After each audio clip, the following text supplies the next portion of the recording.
So guys हम लोग घर पहुंच गए। मैंने खाना वाना भी खा लिया। वैसे एक्चुअली क्या था कि आज एक भूत की कहानी बताने का मन कर रहा है। वैसे डरावनी कहानी जो मैं पहले एक सेगमेंट किया करता था, तो मुझे मन कर रहा है कि मैं एक कहानी सुनाऊं। सुनोगे? चलो सुना देता हूँ। So guys, welcome to the scary story setup. अभी हाल फिलहाल में क्योंकि मैं वो सेगमेंट बनाता था, so there were a few stories that came to me and one of the stories was from one of my close friends. तो ये बात है केरला के कोस्टल एरिया की, जहाँ पे the friend that I am referring to ये काम करता था कोई सीमेंट इंडस्ट्री में। तो सेटअप ऐसा था कि like you can just probably close your eyes and start imagining. तो कोस्टल एरिया में था और ये समंदर के बीचों बीच था। तो होता क्या था कि they used to gather at the shore and वहाँ से एक छोटा बोट था जो उन लोगों को एक बड़े बोट तक ले जाता था। And the whole processing used to happen at that larger boat नहीं, वो शिप था basically. And that ship was stationed, वहाँ पे सिर्फ प्रोसेसिंग होता था। तो ये स्टोरी है उस शिप के अंदर की। अब ये जो बंदा था वो बातचीत बहुत कम करता है लोगों से, तो गिने चुने दोस्त बनते हैं उसके। And I know that for a fact, क्योंकि मैं उसके बहुत कम दोस्तों में से एक हूँ। तो यहाँ पे क्या होता है कि उसका एक दोस्त बन जाता है। For the sake of the story let's call him Raju, क्योंकि मैं असली नाम रिवील नहीं करना चाहता। तो राजू से इस बंदे की अच्छी दोस्ती बनती है एंड काफ़ी सारी चीज़ें एक्सचेंज होती है कि मतलब पर्सनल लाइफ के बारे में और फलाना डिमकाना, ये सब बातें एक्सचेंज होती है। So this guy gets to know that Raju is kind of deeply involve with the girl and उसने इसको कुछ एक चेन और लॉकेट दिया हुआ था एज अ गिफ्ट, जो ये हमेशा पहना करता था। अब प्रोसेसिंग यूनिट्स का ये है कि जब भी ये लोगों को मतलब अपने अपने ड्यूटी के टाइम पे जाना होता था, तो वो टाइम में they had to change into those क्या बोलते हैं वो पुलोवर्स या ये जो भी होता है ना, वो एक सिंगल सूट जो होता है प्रोसेसिंग के लिए जो यूज़ किया जाता है, तो they had to change into that suit and अपने कपड़ों को उनको एक लॉकर में रखना होता था। So one of these days Raju जब काम पे आया तो उसने अपने सारे बिलोंगिंग, सारे कपड़े उसने लॉकर में रख दिए, including the chain and the locket. So जब शिफ्ट ख़त्म हो गया और जब Raju came back to change, वहाँ पे वो क्या देखता है कि चेन और लॉकेट। सो जैसे वो रियलाइज़ करता है कि चेन और लॉकेट मिसिंग है, he gets all worried and थोड़ा पैनिक मोड पे चला जाता है। एंड हर किसी से बात करने लग जाता है कि तुमने लिया, क्या तुमने लिया, देखो ये मेरे दिल के बहुत करीब है, मेरे वॉलेट में पैसे हुए, अगर तुम अपना नाम रिवील नहीं करना चाहते हो, तुम बताना नहीं चाहते हो कि किसने उस चीज़ को चुराया है, कल मैं अपना वॉलेट रख दूंगा वहाँ पे, उसमें पैसे भी रहेंगे, तुम पैसे चुरा लो, पैसे निकाल लो उसमें से, बट वो चेन और लॉकेट रख देना, क्योंकि it is not monetary, it is emotional, उसमें सेंटिमेंट्स जुड़े हुए हैं मेरे, तो प्लीज़ उस चीज़ को रख देना। अब जो भी है, why would somebody want to do that? जिसने भी चुराया हो, he would only think that it's a trap, right? तो उस वजह से एक दो दिन वो ट्राई करता है लेकिन कुछ होता नहीं है। एंड ये बंदा हल्का हल्का सा डिप्रेशन में जाने लगता है। सो मेरा दोस्त बोल रहा था कि काफ़ी टाइम तक ये बातचीत नहीं करता, अपने आप में कहीं सहमा सा बैठा हुआ रहता है, काम में मन नहीं लग रहा है, कुछ भी कर लो, he is not cheering himself up, and सारी चीज़ें हो रहे थे। फाइनली ऑफशोर उसका एक दोस्त था, हु वाज अ लोकलाइट, और जो एक ऐसे बंदे को जानता था जिसके इंट्रोडक्शन के बाद पूरी स्टोरी बदलने वाली है। सो वो भी राजू का जो दोस्त था वो बोलता है राजू से कि भाई देखो, अब जो भी हो, वो बंदा तो सामने से आके बोलने नहीं वाला है कि मैंने चुराई ये चीज़ें, तो हम लोग एक काम करते हैं, this person that I know, उसके पास चलते हैं, वो कैसे ना कैसे उसका सॉल्यूशन निकाल लेगा। अब राजू के पास तो उम्मीद के अलावा कुछ और था नहीं, तो राजू मान जाता है। अगले दिन वो लोग उस बंदे के पास जाते हैं। उधर जाते ही ये पूरा मंत्र तंत्र का सेटअप था, और ऐसे अलग अलग से फोटोज देवी देवताओं के who are popularly known for these black magics or occult practices. But Raju को तो इससे फ़र्क नहीं पड़ता, उसको अपनी चीज़ें वापस चाहिए। So Raju gets into that conversation और बातचीत होती है। वो बोलता है मेरा ये प्रॉब्लम है, and then this guy run some procedures, और उसके बाद बोलता है ये पुड़िया ले लो, और इस पुड़िया को जब भी तुम अपने प्रोसेस में जब जाते हो और जो फुल सूट पहनते हो उसके पॉकेट में हमेशा रख दिया करो, खोल के मत देखना, हमेशा अपने पॉकेट में रखे रहना। 2 दिन के अंदर उस बंदे को इस हद तक का बुखार चढ़ जाएगा, उल्टियाँ होने लगेंगी, लूज मोशंस होने लगेंगे, तुम्हें समझ ही आ जाएगा कि वो कौन है। तो राजू मान जाता है, पुड़िया ले लेता है, और उसने क्लियरली वार्न किया था कि पुड़िया मत खोलो। सो अगले दिन के प्रोसेस में राजू अपने जंपसूट में उस पुड़िया को रख देता है और अपने काम पे लग जाता है। एक उसका दोस्त बोलो या एक्वेंटेंस बोलो या कॉलीग बोलो, जैसे भी,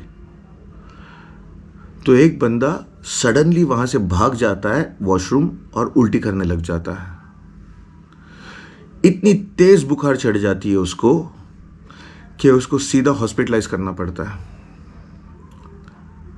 बट ये है कि बुखार उसका तुरंत उतर जाता है, 1 दिन के अंदर वो रिकवर हो जाता है और वापस काम पे आता है। अब जिस बंदे से ये मिला था उसने बोला था कि 3 दिन तक लगातार उसको बुखार रहेगा, जिस वजह से ये सिर्फ स्पेक्यूलेशन हो जाता कि शायद यही बंदा है। तो राजू अपने दोस्त के साथ फिर से उस दोस्त के पास चला जाता है और वहाँ पे बोलता है कि देखो ऐसा ऐसा सिचुएशन हुआ था, सॉरी बट ये काफ़ी सारा एविडेंस तो है नहीं कि मैं बताऊँ कि ये इसी ने किया था। तो बोलता है ठीक है, अब कुछ और होगा।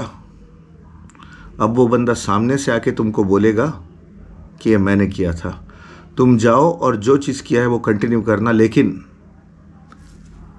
पुड़िया मत खोलना। तो राजू मान जाता है और चला जाता है। अब जब सारे लंच कर रहे होते वहां पे डेक पे, छटाक से एक थप्पड़ की आवाज आ जाती है। सारे घूम के देखते हैं, वो जो बंदा जिसको बुखार लगा था वो अपने गाल पे हाथ रख के खड़ा हुआ है, ऐसा मतलब जैसे किसी ने थप्पड़ मार दिया हो तो ये ऐसे देख रहा हो। लेकिन थप्पड़ मारा किसने, किसी को नहीं पता। और ये सिलसिला शुरू हो जाता है। हर घंटे 2 घंटे में एकदम जोर की थप्पड़ की आवाज जो हर किसी को सुनाई दे, और उस बंदे के गाल पे पूरा पंजे का निशान। लेकिन मारा किसने, किसी को नहीं दिख रहा है। अब क्या हो रहा है पता नहीं। ये 2-3 दिन चला। उसके बाद ये जो मेरा दोस्त है जिसने ये किस्सा बताया था मुझे, उसने बताया कि जिसको थप्पड़ पड़ रही थी उसके साथ किसी को तो लोअर डेक पे जाना था कोई चीज़ प्रोक्योर करने, और हर कोई डरा हुआ था कि मतलब इसके साथ जाएंगे तो शायद हमारे साथ भी यही होगा, and that is why nobody wanted to go. अब ये बंदा थोड़ा एथिस्ट तो नहीं है, लेकिन थोड़ा स्केप्टिकल है, थोड़ा क्वेश्चन करता है हर चीज़ को। तो लोगों ने इसको उकसाया कि तुम जाओ देखो क्या होता है। तो ये बंदा गया उसके साथ। अंधेरा है, लोअर डेक है, सिर्फ टॉर्च की रोशनी है। ये बंदा घूमा, जो चीज़ प्रोक्योर करने गया था उस चीज़ को उठाने के लिए, मेरा दोस्त पीछे से छटार करके एक आवाज़ सुनाई दी। ये बंदा घूमा तो वो दूसरा लड़का गाल में हाथ पकड़ के एकदम दर्द में है। 1 सेकंड, 2 सेकंड, तीसरे सेकंड में ऐसा लगा जैसे उसका पैर किसी ने पकड़ा और उसको खींचे ले जा रहा है, और ये खींचा जा रहा है और साथ में कोई है नहीं, कोई नहीं दिख रहा है जिस खींच रहा है, लेकिन ये बंदा खींचा जा रहा है। इस पॉइंट पे ये जो मेरा दोस्त था ये गया, उसका कॉलर पकड़ा जिस बंदे का जो खींच रहा था, जो खींच नहीं रहा था, जो खींच रहा था, उसका कॉलर पकड़ा और एकदम खींचते खींचते लोअर डेक से अपर डेक तक घसीटते ले आया। और उसके बाद जब वो पकड़ रिलीज हुआ जैसा फील हुआ, उसके बाद उसने छोड़ दिया उसको। अब ये था कि अब जितने लोगों को पता है कि कहाँ पे क्या हुआ है, किस वजह से ये सब शुरू हुआ है, उन लोगों को तो पता ही है। वो समझ गए थे कि इसी ने चेन और लॉकेट चुराया था। अब बात ये थी कि उसने बताया था कि जिसने चुराया वो खुद आके कन्फेस करेगा और तुमको चेन और लॉकेट वापस देगा। तो इंतज़ार सिर्फ इसी चीज़ का था।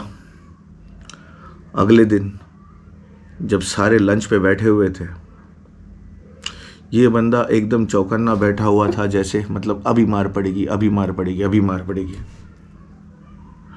बाजू में कहीं जोर का आवाज़ हुआ, सारे जब उस तरफ घूमे, छटाक सी आवाज़ आई और इसको थप्पड़ लग गई।